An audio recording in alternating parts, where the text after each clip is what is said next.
வணக்கம். மற்றொரு உண்மை நடத்த நிகழ்ச்சியோடு இணைந்திருக்கின்றோம். ஊடகவியலாளர் லசந்த விக்ரமதுங்கவின் படுகொலையுடன் தொடர்புடைய சந்தேக நபர்கள் மூவரை விடுதலை செய்வதற்கு சட்டமா அதிபர் ஆலோசனை வழங்கியுள்ளமைக்கு எதிர்ப்பு தெரிவித்து இன்றைய தினம் கொழும்பில் ஆர்ப்பாட்டம் ஒன்று இடம்பெறுவதாக அறிவிக்கப்பட்டிருந்தது.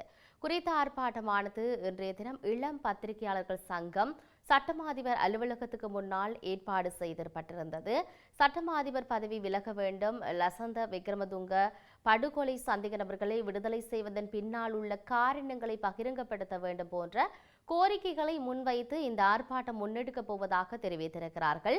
இளம் பத்திரிகையாளர்கள் சங்கம் நீதி கோரும் அனைவரையும் இந்த ஆர்ப்பாட்டத்தில் கலந்து கொண்டு ஆதரவை வழங்குமாறு கோரியிருக்கிறார்கள். ஊடகவியலாளர் லசந்த விக்ரமதுங்க படுகொலை விவகாரத்தில் சாட்சியங்களை அளித்தமை மாற்றியமை தொடர்பில் கைது செய்யப்பட்டு கடந்த 5 மாதங்களாக விளக்கமறியலில் வைக்கப்பட்டிருந்த பின்னர் பிணையில் விடுவிக்கப்பட்ட முன்னாள் பிரதி காவல்துறை அதிபர் பிரசன்ன நாணயக்கார காவல்துறை பரிசோதகர் திஸ்ஸ சுகந்தபால இராணுவ புலனாய்வு பிரிவின் சார்ஜர் மேஜர் உதலாகம ஆகியோரை முற்றாக வழக்கிலிருந்து விடுவிக்க சட்டமா அதிபர் ஆலோசனை வழங்கியிருக்கிறார்.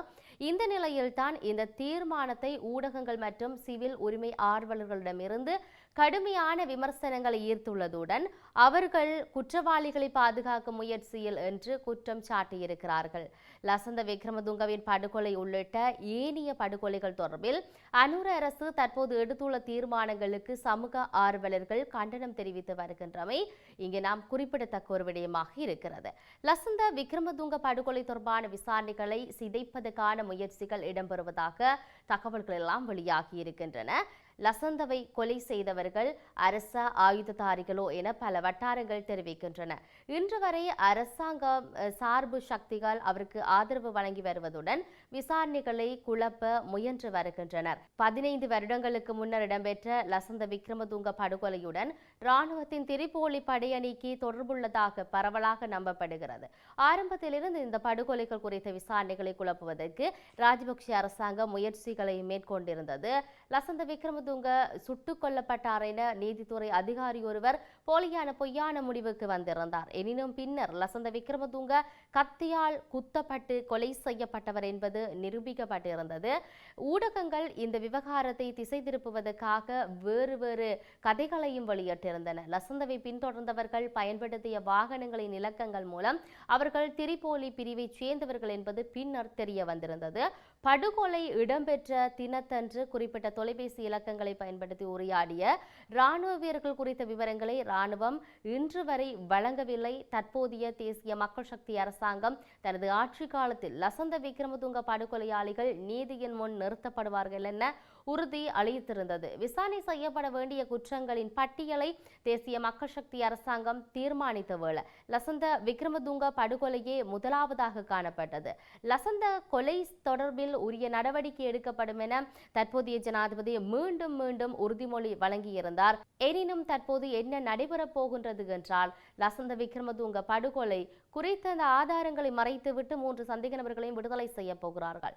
குற்றப்புலனாய்வு திணைக்களத்துக்கு ஜனவரி 27ஆம் தேதி கடிதம் ஒன்றை அனுப்பி வைத்துள்ள சட்டமா அதிபர் பரிந்து ரணசிங்க லசந்த விக்ரமதுங்க படுகொலை சந்தேக நபர்களான காவல்துறை அதிபர் பிரசன்ன நாணயக்கார பணி நீக்கம் செய்யப்பட்ட காவல்துறை உத்தியோக திஸ்ஸ சுகந்தபால இராணுவ புலனாய்வு பிரிவினுடைய சார்ஜன் மேஜர் உதலகம ஆகியோரை விடுவிக்க ஆலோசனை வழங்கியிருக்கிறார்.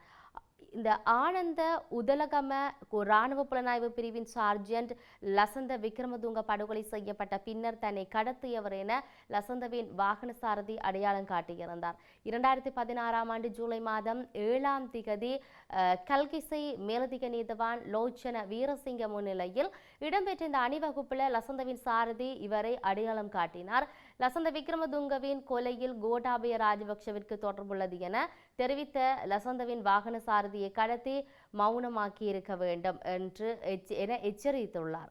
இல்லாவிட்டால் லசந்தவிற்கு நடந்ததே அவருக்கும் நடக்கும் என எச்சரித்திருந்தனர்.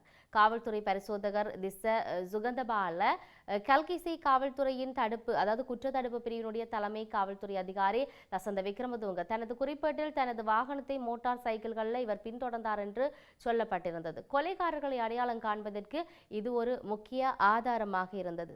சட்டமா அதிபர் விடுதலை செய்யுமாறு பரிந்துரை அளித்துள்ள இவர்களிடமிருந்து லசந்த விக்ரமதுங்கவின் குறிப்பேட்டை அவர்கள் பெற்று அளித்தவர்கள் என்று சொல்லப்படுகிறது. லசந்த விக்ரமதுங்கவிற்கு நடந்தது உங்களுக்கும் நடக்க வேண்டுமா என பிரசன்ன நாணயக்காரர் மிரட்டியிருக்கிறார். மோட்டார் சைக்கிள் விவரங்களை பதிவு செய்து அதனை மறைத்து வைத்திருக்கின்றார். அதனை பின்னர் சிஐடியினர் கண்டுபிடித்திருக்கிறார்கள். தேசிய மக்கள் சக்தி அரசாங்கத்தின் கீழ் மீண்டும் சிஐடியினர் லசந்த விக்ரமதுங்க படுகொலை குறித்து விசாரணைகளை ஆரம்பித்துள்ள இந்த தருணத்தில் சட்டமா அதிபரிடமிருந்து இவ்வாறான அறிவித்தல் வெளியாகியுள்ளமை குறித்து காவல்துறை திணைக்களம் அதிர்ச்சி அடைந்திருக்கிறது.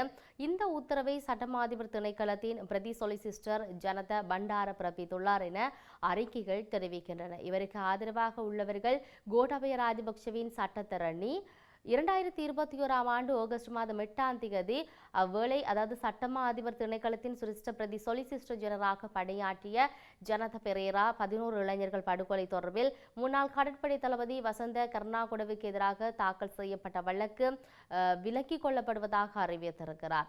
இவரே இந்த வழக்கை நீண்ட காலமாக கையாண்டு வந்தவர் என்பதும் இங்கு நாம் குறிப்பிடத்தக்க ஒரு விடயமாக இருக்கிறது.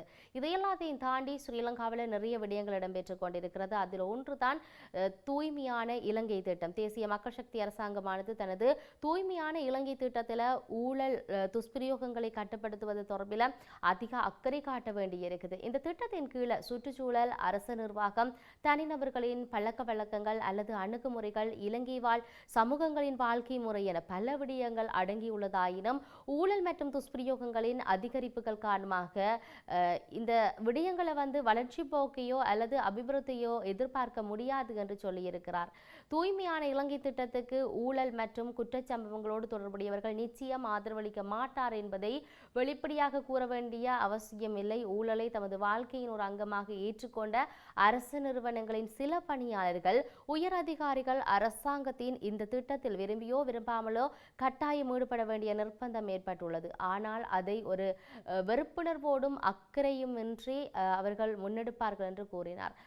தூய்மையான இலங்கை வேலை திட்டம் தொடர்பாக விளக்கமளிக்கும் கூட்டங்கள் சில அரசு நிறுவனங்கள், உள்ளூராட்சி மன்றங்களுக்கு பொறுப்பாக உள்ள அதிகாரிகள் கலந்து கொள்ளவில்லை என்பது இங்கு ஒரு முக்கியமான விடயமாக இருக்குது.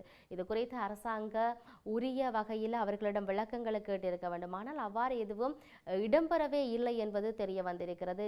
ஜனாதிபதி மற்றும் நாடாளுமன்ற தேர்தல் காலங்களில் தேசிய மக்கள் சக்தியானது ஊழல் மற்றும் துஷ்பிரயோகங்களையும் பிரதான காரணகர்த்தாக்களாக அரசியல்வாதிகளை இருப்பார்களாகவும் அவர்களை நாடாளுமன்றத்திலிருந்து சுத்தப்படுத்தவும் பணியை மக்கள் முன்னெடுக்க வேண்டும் என்றும் பிரச்சாரத்தை முன்னெடுத்திருந்தது. ஆனால் அரசியல்வாதிகளின் ஊழல்களில் ஈடுபடுவதற்கு பிரதான சூத்திரதாரிகளாக இருப்பவர்கள் சில அரசு அதிகாரிகள் என்பதை தேசிய மக்கள் சக்தி அறிந்தே இருந்தது. ஆனால் பெரும்பான்மையோடு புதிய அரசாங்கத்தை ஸ்தாபித்ததும் உடனடியாக குறித்த அதிகாரிகளுக்கு எதிராக எந்த நடவடிக்கையும் தேசிய மக்கள் சக்தியால் எடுக்க முடியாமல் போனது. தற்போது கிளீன் ஸ்ரீலங்கா திட்டத்தினூடாக அதை செயற்படுத்த முயற்சி செய்தாலும் சில அதிகாரிகள் அரசாங்கத்துக்கு தலைவலிகளாகவே இருக்கின்றனர். இந்த அரச இயந்திரம் சிறப்பாக செயற்பட அரசு அதிகாரிகளின் ஒத்துழைப்பு இன்றியமையாததாகும்.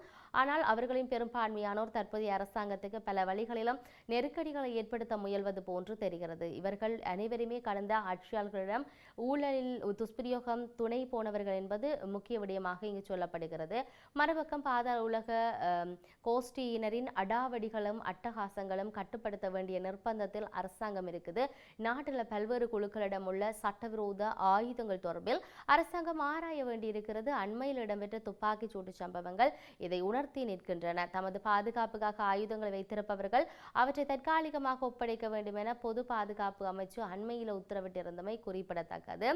அரசு அதிகாரிகளின் ஊழல் துஷ்பிரயோகங்களை கட்டுப்படுத்தி மக்களுக்குரிய சேவைகளை வழங்குதல் மற்றும் குற்றச்சம்பவங்களிலிருந்து மக்களை பாதுகாத்தல் என்ற இந்த இரண்டு பாரிய பணிகளும் தேசிய மக்கள் சக்தியின் கிளீன் ஸ்ரீலங்கா வேலை திட்டத்தில் சவால் மிக்கதாக உள்ளது.